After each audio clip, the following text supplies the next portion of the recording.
안녕하세요. 희망나무TV 이다경입니다. 젊었을 때 건강에 좀 자신 있던 사람도 나이가 50세를 넘기다 보면 혹시나 하는 마음에 해마다 건강검진을 꼬박꼬박 받게 되는데요. 건강검진 중에 내시경 검사를 받다가 용종이 발견되면 이렇게 제거하는 경우가 있는데요. 특히 50세 이상 중년층 경우에는 10명 중에 한 서너 명은 꼭 대장 내시경 검사 중에서 용종이 발견된다고 합니다. 이렇게 내시경 중에 발견한 용종을 제거한 경우에 실손 의료비뿐 아니라 수술비까지 지급받을 수 있다는 사실 혹시 알고 계셨나요? 이 사실을 몰라서 받을 수 있는데도 청구를 안 해서 보험금을 못 받으신 분들 생각보다 정말 많으실 거예요. 오늘은 위 내시경, 대장 내시경 받으시고 그 이후에 청구할 수 있는 보험금에 대해서 말씀드리겠습니다. 건강검진을 앞두고 있거나 혹시 과거 3년 이내에 내시경 중에 용종을 제거하신 분들이라면 오늘 영상 끝까지 보십시오. 구독, 좋아요, 알림 설정 콕콕. 우리가 내시경 검사를 하는 경우는 크게 두 가지가 있는데요. 첫 번째, 내가 좀 증상이 있거나 좀 불편해서 병원을 방문했는데 의사가 그럼 검사 한번 해보시죠. 이렇게 권유하는 경우가 있고요.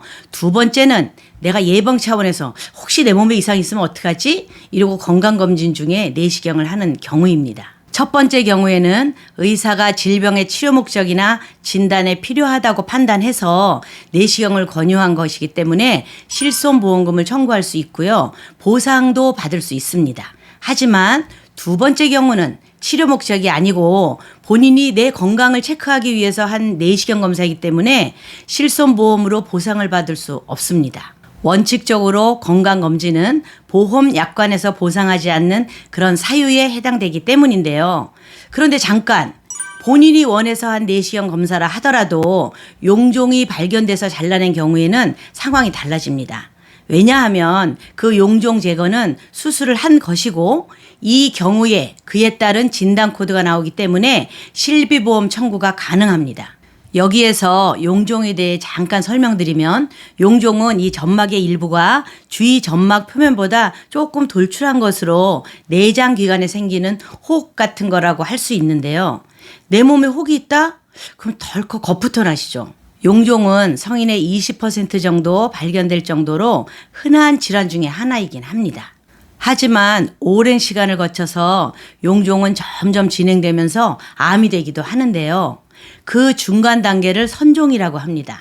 선종의 경우에는 증상이 없는 경우가 많아서 내시경을 하다가 발견되는 경우가 대다수입니다. 내시경을 하다가 위나 대장에서 용종이 발견되면 우선 떼어내고 이게 단순 용종인지 선종인지 악성종양인지 즉 암인지 알기 위해서 조직검사를 실시하는데요.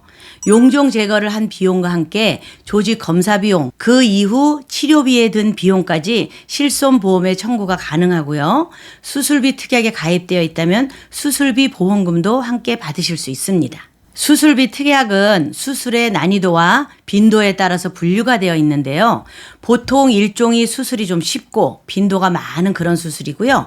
5종은 갈수록 수술이 어렵고 빈도가 적은 수술이라고 생각하시면 됩니다.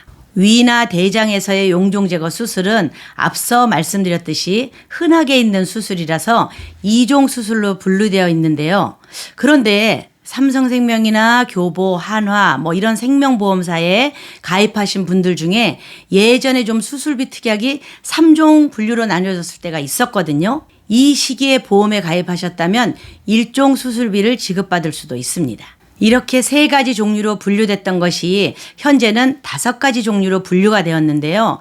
요즘에 가입하신 분들은 5종 분류 중에 2종 수술비를 지급받을 수 있습니다. 마찬가지로 각종 손해보험사에 가입하신 분들도요. 수술비는 5종으로 분류되어 있어서 손해보험에 가입하셨다면 5종 분류 수술 중에 2종 수술비를 지급받을 수 있습니다. 여기에 추가로 질병 수술비에 가입이 되어 있다면 가입한 금액만큼 더 지급받을 수 있습니다. 그러면 위 내시경과 대장 내시경을 받았는데 위와 대장에서 각각 용종이 발견되어서 제거했다면 2번의 수술비가 지급될까요? 아닙니다. 아무리 많이 제거했다고 해도 수술비는 1회만 지급이 됩니다. 만약에 위 내시경과 대장 내시경을 다른 날짜에 받았다면 수술비가 그럼 각각 지급이 될까요? 아닙니다. 이런 경우에도 한 번만 받을 수 있는데요. 수술비 보험금을 받고 60일 이내에는 1회로 보기 때문입니다. 다시 말하면 내시경 하면서 용종 제거를 한 후에 60일이 지났다면 추가로 지급을 받을 수 있습니다. 조금 더 자세한 내용은 여러분이 가입하신 보험의 약관을 확인해 보시는 게 좋을 것 같습니다. 이런 분도 있으실 거예요. 나는 용종 제거한 지 5년 넘은 것 같은데 지금 청구해도 되려나? 5년이 지났으면요, 청구 기한이 원칙적으로 넘은 건데 현재 보험금 청구 소멸시효는 3년으로 3년이 경과했을 경우 보험사는 보험금을 지급할 의무가 없습니다. 그런데 일부 보험사의 경우에 청구했을 때 보험금을 지급한 사례도 있다고 하니 3년이 지났어도 일단 청구해 보는 것도 좋을 것 같습니다. 자, 그럼 우리가 보험금 청구를 위해서 필요한 서류는 어떤 게 있는지 한번 알아볼 텐데요. 실손 의료비 같은 경우에는 어떤 항목이 얼마나 나왔는지 체크해야 되거든요. 자, 진료비 영수증, 그다음에 진료비 세부 내역서 준비하셔야 되고요. 수술비와 관련해서는 진단서나 수술 확인서가 필요한데요. 수술 확인서 안에는 수술한 날짜, 그다음에 수술명, 질병 코드, 그리고 용종 제거를 했다는 내용이 함께 기재되어 있어야 합니다. 필요한 서류는 보험사마다 약간 차이가 있기 때문에 내가 가입한 보험사에 문의하셔서 준비하시면 될 것 같습니다. 이번 시간에는 위 내시경, 대장 내시경 받으시고 난 뒤에 받을 수 있는 숨은 보험금에 대해서 알려드렸는데요. 오늘 영상 보시고 3년 이내에 내시경 검사를 받았고 또 용종 제거까지 했는데 아직 보험금 청구 안 하신 분들 있다면 필요서로 딱 준비하셔가지고 꼭 받으시기 바랍니다.